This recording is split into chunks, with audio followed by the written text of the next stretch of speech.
네, 안녕하세요. 제이드입니다. 투자는 늘 쉽지 않다는 것을 꼭 기억하셨으면 해서 다시 한번 이 그림 보여드리고요. 이번 주 할 얘기가 많아가지고 빨리 진행을 하도록 하겠습니다. 일단 지금 1월 CPI 이후에 일단 추가 금리 인상 우려가 25bp에서 뭐 이제 75bp까지 높아지는 상황이고요. 일단 시장 금리 자체는 이거를 반영해서 2월에 주요 미국 국채 금리들이 대부분 50bp 이상 상승을 했습니다. 일단은 이게 다시 공포스런 인플레 상승이라면 굉장히 심각한 문제다라고 저도 보고 있고요. 금요일 밤에 나왔던 PCE, 이제 연준에서 좀 더 중요하게 본다는 지표죠. 이게 나왔는데, 이제 액추얼이 모든 서비스 지표보다 조금씩 더 잘 나왔습니다.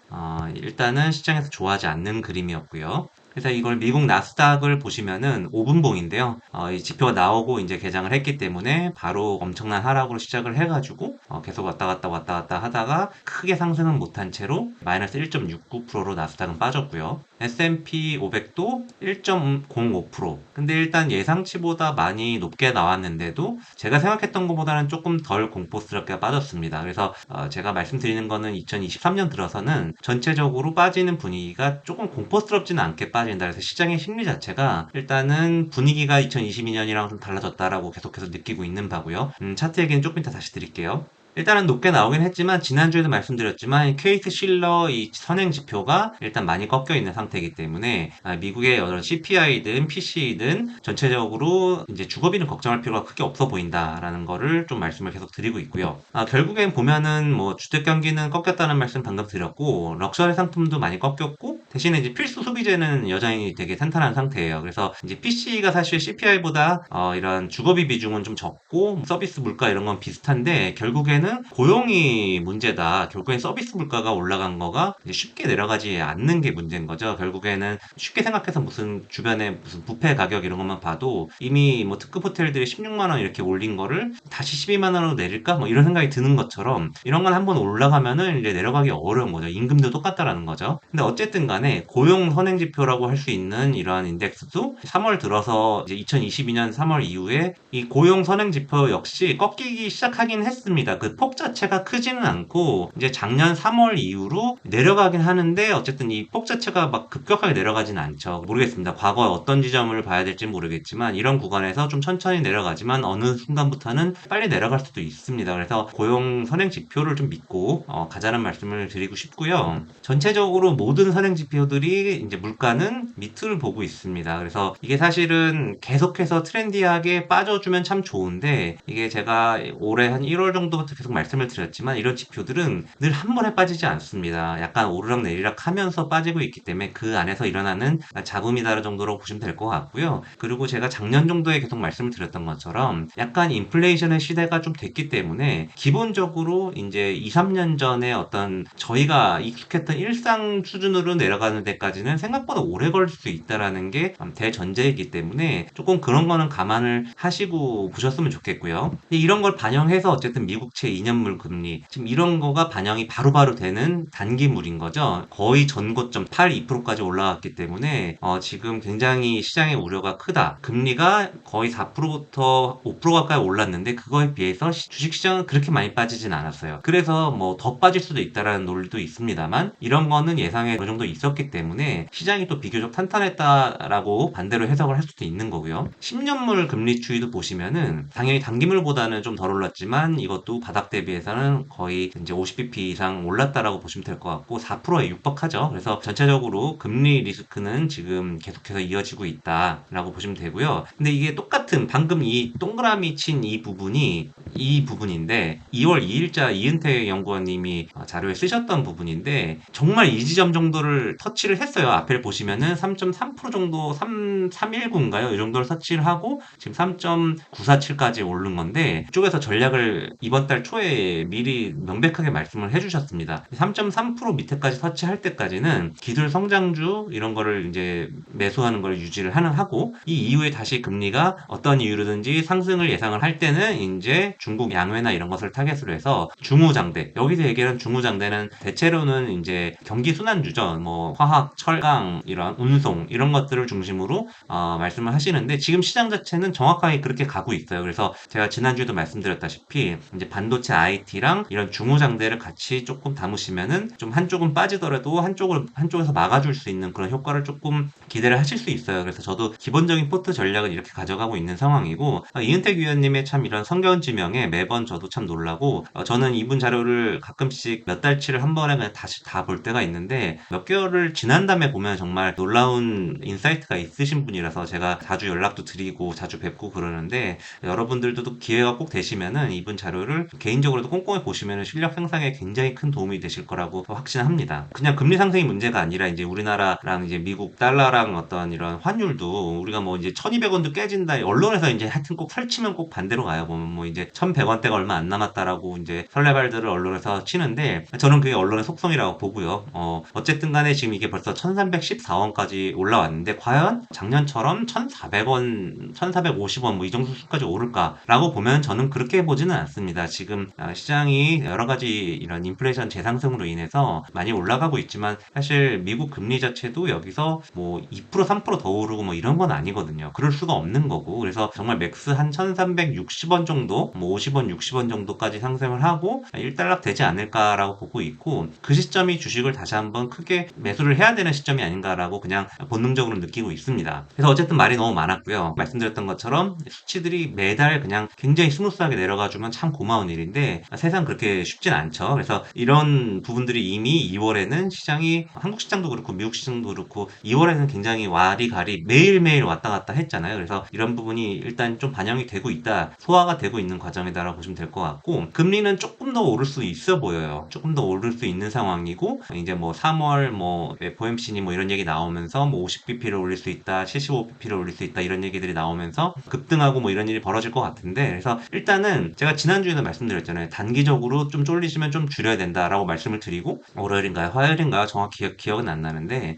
저도 이제 계좌를 열어보니까 주식이 너무 생각보다 많아가지고 한 4분의 1에서 3분의 1 정도를 일괄적으로 좀 쳐냈어요. 그래서 일단은 조금 손실을 많이 이제 어떻게 보면 봤지만 손실을 조금 줄이면서 다시 재상승할 때 어떤 심리적 완충을 조금 해놓은 상태고요. 이게 지금 언제까지 이럴지는 아무도 예상을 못하기 때문에 확신을 드릴 수는 없지만 어쨌든 3월까지 계속 빠질 것 같지는 않습니다. 그래서 일단 이 시장을 계속 보시고 좀 이따 차트 같이 보시면서 좀 더 얘기를 하시면 좋을 것 같고요. 그리고 다들 잊고 계시지만 1월에 우리나라 시장이 되게 좋았던 거는 아까 뭐 그런 이유들 환율 어쩌고저쩌고 했지만 그걸로 인해서 반도체 주식이 엄청 아웃퍼폼 삼성전자, SK하이닉스가 급등을 했기 때문에 지수가 올랐던 겁니다. 근데 2월에는 전혀 그렇지 않고 있죠. 근데 이 표를 보시면 어쨌든 간에 1월에 오르고 그 이후에 6개월 동안의 달성 확률은 무려 92.9%로 반도체 업종이 엄청 아웃퍼폼을 한다라는 거를 이미 다 잊고 계실 텐데 저도 오랜만에 자료를 다시 찾아보다 보니까 이런 게 나오기 때문에 이게 지금처럼 다시 SK하이닉스랑 삼성전자 같은 대형 반도체 주식들이 어려움을 겪고 있을 때 좀 지루하지만 크게 모으실 분들은 이런 구간에서 모으시라라고 계속해서 말씀을 드리고 있고요.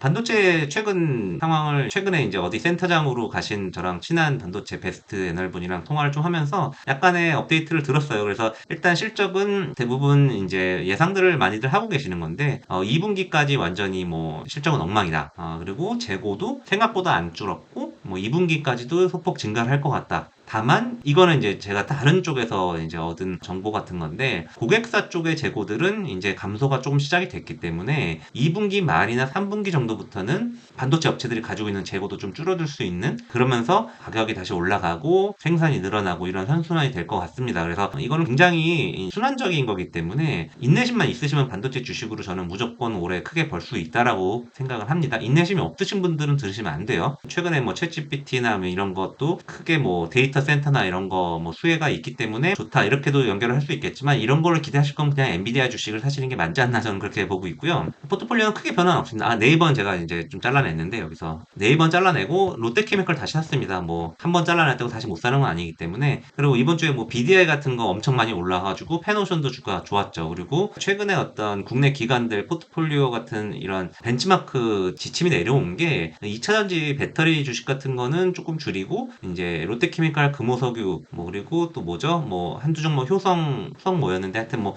이런 종목들의 비중이 높아져야 되는 약간 그런 수급적인 이유들도 있기 때문에 저도 롯데케미컬도 다시 샀고 실적이 좋아질 것 같아요. 그래서 저는 이거 뭐 밸류에이션도 괜찮고 해가지고 다시 한번 샀고 우주 관련주들 조금 다시 샀고요. 나머지는 대체로 그대로 가지고 있고 사실 LG전자는 이번 주도 굉장히 좋았죠. 그래서 LG전자도 진짜 매매만 잘하셨으면은 대형주 중에서는 사실 거의 대장주의 흐름을 보여주고 있는 게 LG전자입니다. 그래서 제가 지난주에 LG전자 특집으로 조금 자료를 좀 더 길게 보여드렸습니다만 LG전자는 계속해서 빠질 때마다 잘 대응하시면은 밸류에이션도 좋고 차트도 좋고 뭐 실적도 좋고 뭐 내용도 좋고 회사가 완전 변모하는 모습도 좋고 다 좋아 보입니다. 그래서 가져가시면 좋을 것 같고 요즘에 완전 테마주가 장난이 아닌데 저도 지난주에 거의 통으로 여행을 가는 바람에 잘 대응을 못해서 좀 아쉬웠는데 일단 제가 그냥 뽑은 큰 섹시한 주제들은 이런 거예요. 우주, 로봇, AI, 탈모, 인슐린, 비만 이런 건데 보시면은 이게 뭐 한 번은 왁 올랐다가 막 빠지고 계속 반복하면서 돌아가면서 오르고 내리고 합니다. 그래서 이 종목군들을 제가 일일이 다 설명을 드릴 수는 없지만 어쨌든 간에 제가 지난번에 말씀드렸던 것처럼 우주 이것도 결국에는 3월 초 중순까지는 유효한 테마가 있기 때문에 스페이스X나 이런 쪽으로 직접 납품하는 캠코와 에어로스페이스 뭐 이런 종목들도 괜찮고요. 대장의 흐름은 AP 위성입니다. 제 앞쪽에 배치한 놈들이 대부분 대장이라고 보시면 될 것 같고 그래서 뭐 탈모 치료 관련해서 바이오니아 이런 종목들도 지금 흐름이 굉장히 강하고 인슐린 얘기 이거 한번 그냥 네이버 블로그나 이런 거 타이핑 한번 해보세요. 제가 이거 일일이 다 설명드리면 정말 뭐 방송이 뭐 30분 이렇게 필요하기 때문에 그렇게만 아무도 이제 안 보시는 분들은 클릭을 안 하실 거예요. 아마 보시는 분들도 그렇게 길어지면 부담이 좀 되실 거고 그래서 이런 종목들 꼭 기억하셨다가 관심 종목군에 이런 걸 딱 압축적으로 해놓으시고 막 크게 빠져서 5일선, 11선 이런 데까지 다가오면은 일단 사본다라는 컨셉으로 해보시면 좋을 것 같고 이런 거는 삼성전자나 이런 대형주들이 이렇게 쉴 때 날뛰입니다. 그래서 그런 종목이 지겹다고 생각하신 분들은 이런 테마를 가진 쪽에 꼭 대응을 하셨으면 좋겠고요. 저도 그래서 너무 대형주로만 하니까 조금 마음도 초조하고 혼자 좀 이제 포모 당하기 싫어가지고 일단은 좀 자리가 편안해진 우주부터 조금 대응을 했던 거고 로봇은 제가 조금 아니라고 생각하다가 놓쳤어요. 그래서 약간 놓쳐서 다시 한번 그랬고 보면은 마인지랩이나 이런 것도 지금 다시 살만한 자리에 굉장히 잘 와 있습니다. 이오플로우도 여전히 중기로 봤을 때는 굉장히 낮은 위치에 있기 때문에 되게 좋고 뭐 케어젠도 말도 많고 탈도 많은 종목이지만 어쨌든 지금 섹시하게 생각하는 테마들이거든요. 결국에는 머리 빠지고 이제 뚱뚱해지고 이런 거에 대한 두려움이 엄청 심하고 이쪽에서 완벽한 치료제를 개발하면은 뭐 노벨상은 따는 당상이라고 하잖아요. 이제 그런 쪽에서 경쟁력 있는 우리나라 업체들이 있기 때문에 이런 쪽에서 조금 개별주를 조금 담아 놓으시면은 대형주 빠져서 고통스러우실 때 조금은 도움이 되지 않을까 이렇게 보고 있습니다. 차트 마지막 잠깐 말씀드리면은 S&P 500 보시면 결국엔 2월 초부터 그때가 딱 2월 초인데 어쨌든 이런 금리가 오르면서 일어났던 이런 4천 뭐 200 정도까지 갔다가 지금 거의 3천 뭐 970 이 정도까지 빠진 거예요 지금. 그래서 일단 어느 정도 소화가 됐다라고 보시면 될 것 같고 저는 사실 그냥 편견 없이 차트로만 보면은 제가 가끔 하는 건데 너 이 종목이 종목명 모르고 그냥 사라면 살래 뭐 이런 식으로 생각을 많이 해보는데 그냥 S&P 500 일봉으로 봤을 때는 이제 슬슬 매수를 해볼 만한 지점이 이미 오긴 했습니다. 무슨 얘기냐면 51선이랑 200일선이 골든크로스가 난 상태에서 다시 200일선까지 조정을 받은 거는 사실 주식을 못 사신 분들 입장에서는 굉장히 사기 좋은 자리다라는 기술적인 지표다라고 보시면 될 것 같고 주봉으로 봤을 때는 조금 더 소화가 되면 편할 것 같긴 합니다. 그래서 일단은 조금 보긴 해야겠지만 크게 무너지는 자리는 아니다라고 보여지고요. 나스닥도 마찬가지입니다. 나스닥도 지금 50월봉에서는 지지가 되는 그림인데 거의 그 지점까지 왔고 주봉으로 봤을 때 200주선을 다시 한번 하향 돌파해서 조금 재수가 없어 보이긴 하지만 어쨌든 산다는 입장이라면 없는 입장이라면 11,000 전후에서 사시면은 나쁘지 않아 보이는 그림으로 제 눈엔 보입니다. 뭐 반박하실 분들은 반박하셔도 되는데 굳이 반박하실 이유는 없겠죠. 국내 주식도 잠깐 보시면 국내 주식은 사실 삼성전자가 지수를 너무 대표하기 때문에 삼성전자만 보셔도 되는데 삼성전자도 보시면은 최근에 이제 51선이 201선을 골든 크로스를 했습니다. 그 이후의 흐름은 굉장히 부진합니다만 여기도 2월 초에 1월 말인가요? 딱 고점을 찍고 많이 빠지지도 않았습니다만 어쨌든 간에 부진한 상황이고 제가 삼성전자를 딱 사기 시작한 게 6만 100원인가 그러니까 거의 그 가격까지 거의 다 왔어요 다시. 물론 이제 위에서 좀 팔고 뭐 이런 것도 있지만 저도 처음 샀던 물량을 많이 가지고 있고요. 그래서 일단 제가 말씀드린 것처럼 6개월 이상의 인내심이 필요한 주식입니다. 이런 주식들은. 그래서 조금 인내심을 가지신 분들이 좀 대응을 하셨으면 좋겠고 삼성전자도 월봉으로 보면은 보면은 굉장히 편해요. 그래서 굉장히 최근 시장이 뭐 굉장히 불안하니 뭐 죽니 많이 하지만 삼성전자 흐름만 보면은 국내 코스피 지수는 안정적인 흐름을 보여줄 가능성이 조금 높아 보인다. 3월 초까지는 좀 변동성이 있을 수 있지만 요 레인지에서 크게 벗어나지는 않을 것 같습니다. 삼성전자가 56,000원, 정말 최악이면 56,000원 정도 레벨까지 빠질 것 같고, 요 박스권 5만 뭐 6,000원부터 한 63,000원 내외에서 왔다 갔다 하겠지만, 아까 말씀드렸던 반도체 이런 걸 봤을 때 6개월 뒤에는 저는 꽤 올라 있을 거다라고 보고 있고요. 그래서 일단 오늘은 뭐 개별주 주식을 다 말씀드리다기보다는 기본적으로 지금 시장에 대한 우려들이 굉장히 많으시잖아요. 그래서 그런 지점 위주로 좀 짚어드렸고, 너무 쫄지 마시고 조종이 오면은 자신 있게 사실 종목을 제 방송을 들으시고 잘 정리하셨다가 기회가 왔을 때 서서히 시장이 빠지는 날마다 모아가시면 훨씬 사시기 편합니다. 물론 이제 아마추어들이 하기가 되게 어려운 부분인데 시장이 오르는 날 따라가시는 것보다는 시장이 빠지는 날 대응을 하시기를 추천을 드리고요. 저는 올해 아마 비슷한 내용으로 계속해서 방송을 드릴 것 같아요. 그래서 조금 좀 숏 컨텐츠로도 몇 개 좀 더 올려볼 생각을 하고 있으니까 시청 많이 부탁드리고 아직도 구독과 좋아요 안 하신 분들 구독과 좋아요 꼭 좀 부탁드립니다. 감사합니다.